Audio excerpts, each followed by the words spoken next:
Oye, no me estés haciendo bulla, que estoy haciendo un video.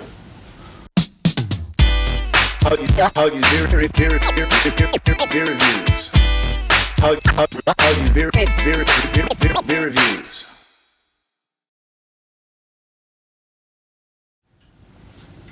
What's going on, guys? Welcome back to another one of Hoggie's beer reviews, and this is a much overdue review. Today's beer, Smithwick's Irish Ale, or as some of you know it, it could be pronounced Smithwick's. There's several pronunciations to it, but today's beer, I'm gonna call it Smithwick's Irish Ale, from the makers of Guinness. Much requested, and I promised you this review on St. Paddy's Day, where I was drinking one of these for the video. Told you the review was coming soon. Here it is. And I'm actually surprised at myself that I haven't reviewed this beer before, because this is brewed by the same people who make Guinness. It's brewed by Guinness & Co. And I've reviewed all 4 Guinness beers. You know, the regular draft, the extra stout, the foreign stout, and the black lager. And I've also reviewed Harp. I've knocked out all those beers, yet I never got around to Smithwick's. And this beer has been available to me for many, many years. I first had this beer probably like in '09 at the bar. They offered a blacksmith, which is Guinness and Smithwick's, you know, mixed like a black and tan. Really good.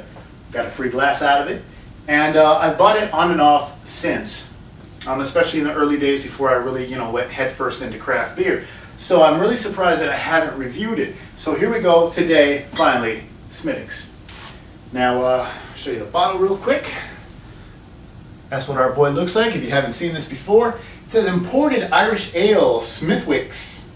E. Smithwick & Sons Limited, superior ale brewed and matured by traditional methods from the brewers of Guinness. On the back it says, the brewery at St. Francis Abbey in Kilkenny, Ireland has been in operation since 1710.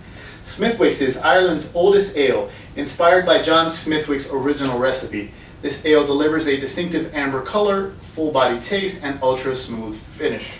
There you go, brewed by Guinness & Co., Dublin, Ireland. And that's what it is. I looked it up online. It's Smithwick's, but depending on like regional dialect, it's Smithwick's, you know, etc., etc. So if you wonder why I vary on the pronunciation, I can't help but call it Smithwick because that's how it's spelled, but Smithwick sounds good. Anyway, that's that. Before we crack it open, punching up Beer Advocate and Rate Beer. On Beer Advocate, out of 1,517 ratings, it scores an 80, which isn't bad, I guess. It's categorized as an Irish Red Ale at 4.5% alcohol by volume. Jumping over to Rate Beer, Smithwick's Ale. Where is it? Out of 1,717 reviews, it scores a 46 overall. Categorized as an Irish Ale at 5%. 5% alcohol by volume, so there's a little discrepancy there. A beer like this is going to be in the 4.5 to 5%. Oh shit! I stand corrected. Right on the bottle. I missed it earlier. There you go. 4.5% alcohol by volume. So I guess that's enough talking. We need to pop this guy open. This is not a twist off, folks.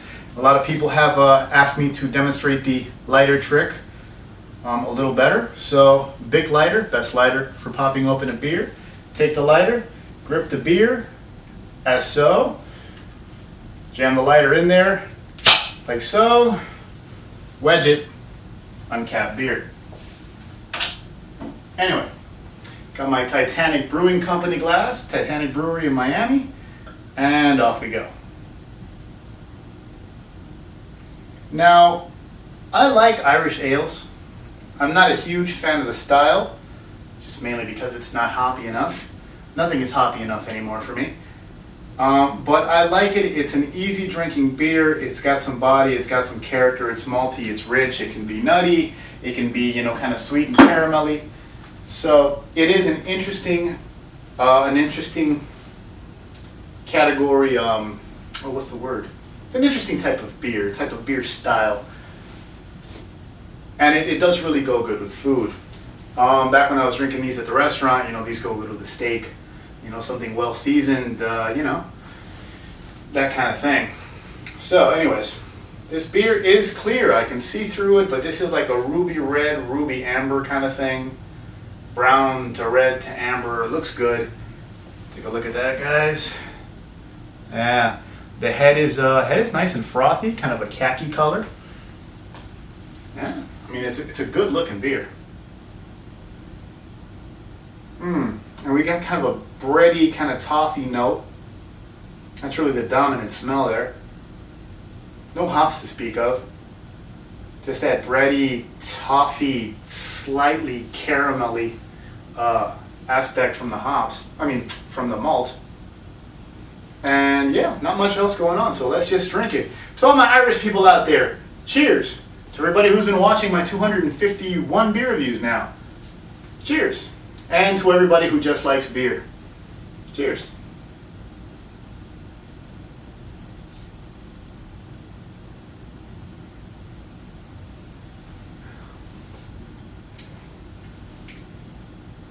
Simple and refreshing.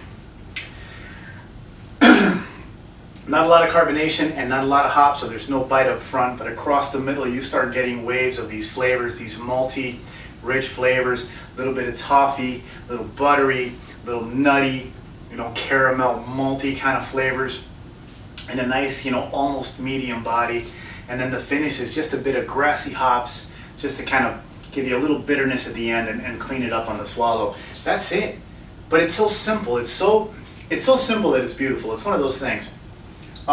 This is never going to be on my top 10 favorite beers list, but it has a subtle charm. A simple, subtle charm. This beer isn't trying to impress anybody. It's just a well-made, simple, malty Irish ale.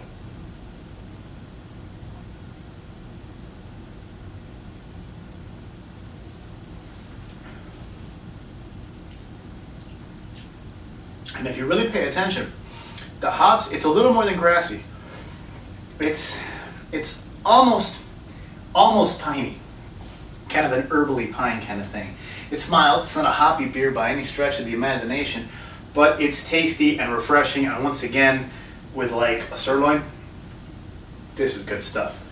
So that's it, man. I mean, especially mixed with Guinness, this is really good stuff with the sirloin. Let me tell you, have you a blacksmith and a steak. It's my recommendation. But not much else to say. This is still a commercial beer, a mass-produced, widely available beer. So it's good, but it's not great. It's not mind-blowing. You know what I mean? It's nothing spectacular. It's just solid and simple. For what it is, this is a very strong glass half full as far as, tasty and well-made, commercially available beers. Guinness may be a macro brewer, all things considered. But their beers are still tasty and well made, and I really do appreciate that. So that's it. Before I run long on this one, strong glass half full for Smithwick's, or Smithwick's, however you want to call it. I like it. I recommend it with a steak. Remember, Hoggie's Beer on Facebook, Google+, Twitter, Untapped, and hoggiesbeer.com coming soon. Thanks for tuning in for the 250 plus videos. Stay tuned for another 250 more. Cheers, guys.